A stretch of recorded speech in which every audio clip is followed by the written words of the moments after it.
दोस्तों, मेरा चैनल कथा भक्ति सागर में आप लोग का स्वागत है। आज हम जानेंगे कि सृष्टि का वर्णन कैसे हुआ, दुनिया का कैसे रचा गया।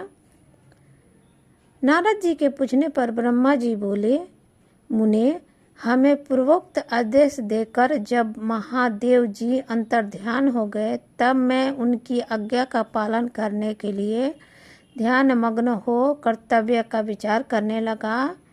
उस समय भगवान शंकर को नमस्कार करके श्री हरि से ज्ञान पाकर परमानंद को प्राप्त हो मैंने सृष्टि करने की निश्चय किया।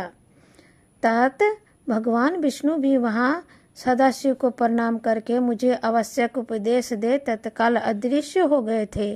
वे ब्रह्मांड से बाहर जाकर भगवान शिव की कृपा प्राप्त करके वैकुंठ धाम में जा पहुँचे और सदा वहीं रहने लगे। मैंने सृष्टि की इच्छा से भगवान शिव और विष्णु का स्मरण करके पहले के रचे हुए जल में अपनी अंजलि डालकर जल को ऊपर की ओर उछाला। इससे वहाँ एक अखंड अंड प्रकट हुआ जो 24 तत्वों का समूह कहा जाता है। वह विराट आकार वाला अंड जड़ रूप ही था। उसमें चेतना न देखकर मुझे बड़ा संशय हुआ और मैं अनंत कठोर तप करने लगा। 12 वर्षों तक भगवान विष्णु के चिंतन में लगा रहा। वह समय पूर्व होने पर भगवान श्री हरि स्वयं प्रकट हुए और बड़े प्रेम से मेरे अंगों का स्पर्श करते हुए मुझसे प्रसन्नता पूर्वक बोले। श्री विष्णु ने कहा, ब्राह्मण, तुम वर मांगो, मैं प्रसन्न हूँ। मुझे तुम्हारे लिए कुछ भी अध्यय नहीं है। भगवान शिव की कृपा से सब कुछ दे मैं समर्थ हूँ। ब्रह्मा बोले, महाभाग, आपने जो मुझ पर कृपा की है वह सर्वथा उचित ही है, क्योंकि भगवान शंकर ने मुझे आपके हाथ में सौंप दिया है। विष्णु, आपको नमस्कार है। आज मैं आपसे कुछ मांगता हूँ, उसे दीजिए प्रभु। यह विकराट रूप 24 तत्वों से बना हुआ अंड है। किसी तरह चैत्य नहीं हो रहा है, जड़ीभूत दिखाई देता है। इस समय भगवान शिव की कृपा से आप यहाँ प्रकट हुए हैं, अतः आप शंकर की सृष्टि शक्ति या विभूति से प्राप्त हुए इस अंड में चेतना लाइए। मेरे ऐसा कहने पर शिव की आज्ञा में तत्पर रहने वाले महाविष्णु ने अनंत रूप का आश्रय ले उस अंड में प्रवेश किया। उस समय उन परम पुरुष के सहस्रों मस्तक, सहस्रों नेत्र और सहस्त्रों पैर थे। उन्होंने भूमि को सब ओर से घेर कर उस अंड को व्याप्त कर लिया। मेरे द्वारा भली भांति स्तुति की जाने पर जब विष्णु जी ने उस अंड में प्रवेश किया, तब वह 24 तत्वों का विकराल रूप अंड सचेत हो गया। पाताल से लेकर सत्यलोक की अवधि वाले उस अंड के रूप में वहाँ साक्षात श्री हरि ही विकराल लगे। उस विकराल अंड में व्याप्त होने से ही प्रभु वैराग्य पुरुष कहलाए। पंचमुख महादेव ने केवल अपने रहने के लिए शुरू में कैलाश का नगर का निर्माण किया, जो सब लोगों से ऊपर सुशोभित होता है। देवर्षि संपूर्ण ब्रह्मांड का नाश हो जाने पर भी वैकुंठ और कैलाश, इन दो धामों के यहाँ कभी नाश नहीं होता। मुनिश्रेष्ठ, मैं सत्यलोक का आश्रय लेकर रहता हूँ। महादेव जी की आज्ञा से ही मुझ में सृष्टि रचने की इच्छा उत्पन्न हुई है।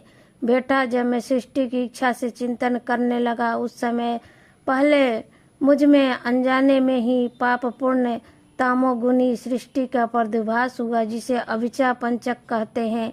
तदपरांत प्रायश्चित होकर शंभु की आज्ञा से मैं अनासक्त भाव से सृष्टि का चिंतन करने लगा। उस समय मेरे द्वारा स्वर्थ, संध्या, वृक्ष आदि की सृष्टि हुई, जिसे मुख्य सर्ग कहते हैं। उसे देखकर तथा वह अपने लिए पुरुषार्थ का साधक नहीं है, यह जानकर सृष्टि की इच्छा करने वाले मुझे ब्रह्मा से दूसरा सर्ग प्रकट हुआ, जो दुखद से भरा था। उसका नाम तिर्यक्रोश्रोता रखा गया। वह सर्ग की पुरुषार्थ का सार्थक नहीं था। उसे भी पुरुषार्थ साधन की शक्ति से रहित जानकर मैंने पुनः सृष्टि का चिंतन करने लगा। तब मुझे शीघ्र ही तीसरे सतित्व सर्ग का दुर्भाव हुआ, जिसे उधर्व श्रोता कहते हैं। यह देवसर्ग के नाम से विख्यात हुआ। देवसर्ग से सत्यवादी तथा अत्यंत सुखदायक है। उसे भी पुरुषार्थ साधन की रुचि एवं अधिकार से रहित मानकर मैंने अनंत अन्य सर्ग के लिए अपने स्वामी श्री शिव का चिंतन आरंभ किया। तब भगवान शिव की आज्ञा से एक रजोगुणी सृष्टि का प्रादुर्भाव हुआ, जिसे अवासुरता कहा जाता है। इस स्वर्ग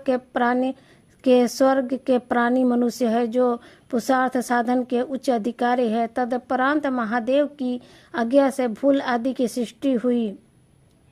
इस प्रकार मैंने 5 तरह की वैकृत सृष्टि का वर्णन किया। इसके सिवा 3 प्रकृति संघ भी कहे गए हैं, जो मुझे ब्रह्मा के सानिध्य से प्रकृति से ही प्रकट हुए। इसमें पहला महामात्व संघ है, दूसरा सूक्ष्म भूतों और अर्थात तंत्र मंत्राओं का संघ है, और तीसरा बैंकारिंग संघ कहलाता है। इस तरह ये 3 प्रकृति संघ है। प्रकृति और वैकृति दोनों प्रकार के संघों को मिलाने से 8 संघ होते हैं। इसके सिवा नवा कौमांग संघ है, जो प्रकृति और वैकृति भी है। इन सब के आवर्तन भेदों में वर्णन नहीं कर सकता, क्योंकि इसका उद्देश्य बहुत थोड़ा है। अब द्विजात्मक संघ का प्रतिपादन करता हूँ। इसका दूसरा नाम कौमार संघ है, जिसमें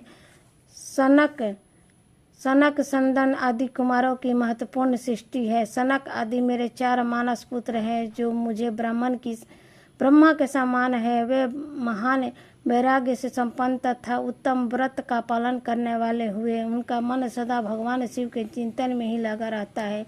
वे संसार से ही विमुख एवं ज्ञानी है। उन्हें मेरे आदेश देने पर ही भी सृष्टि के कार्य में मन नहीं लगता। मुनिश्रेष्ठ नारद सनकादि कुमारों के दिए हुए नकारात्मक उत्तर को सुनकर मैंने बड़ा भयंकर क्रोध प्रकट किया। उस समय मुझ पर मोह छा गया था।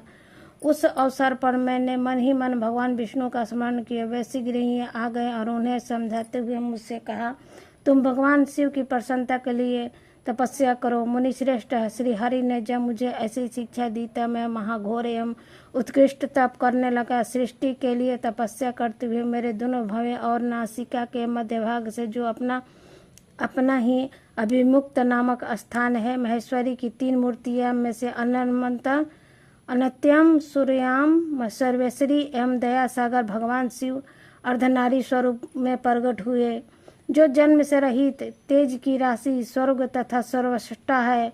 उन नील लोहिनी नामधारी साक्षात उमा वल्लभ शंकर को सामने देख बड़ी भक्ति से मस्तक झुका उसकी स्तुति करके मैं बड़ा प्रसन्न हुआ। उस देवेश्वर से बोला, प्रभु आप भांति भांति जीवों की सृष्टि कीजिए। मेरी यह बात सुनकर उस देवाधीश देव महेश्वर रुद्र ने ही समान बहुत से रुद्रगणों की सृष्टि की। तब मैंने अपने स्वामी महेश्वर रुद्र से कहा कि देव, आप मुझे ऐसे जीवों की सृष्टि कीजिए जो जन्म और मृत्यु के भय से युक्त हो। मुनि श्रेष्ठ मेरी ऐसी बात सुनकर करुणा सागर महादेव जी हंस पड़े और तत्काल इस प्रकार बोले, विधाता, मैं जन्म और मृत्यु के भय से युक्त अशोभ्य जीव की सृष्टि नहीं करूंगा, क्योंकि वे कर्मों के अधीन हो दुख के समुद्र में डूबे रहेंगे। मैं तो दुख के सागर में डूबे हुए उस जीव का उद्धार मात्र करूंगा। गुरु का स्वरूप धारण करके उत्तम ज्ञान प्रदान कर सबको संसार सागर से पार करूंगा। प्रजापति, दुख में डूबे हुए सारे जीव की सृष्टि तो तुम ही करो। मेरी आज्ञा से इस कार्य में प्रवृत्त होने के कारण तुम्हें माया नहीं बांध सकेगी। मुझसे ऐसा कहकर श्री भगवान नील लोहित महादेव मेरे देखते देखते अपने सार्षद के साथ वहां से तत्काल निरोहित हो गए थे। इस तरह से सृष्टि की रचना हुई थी।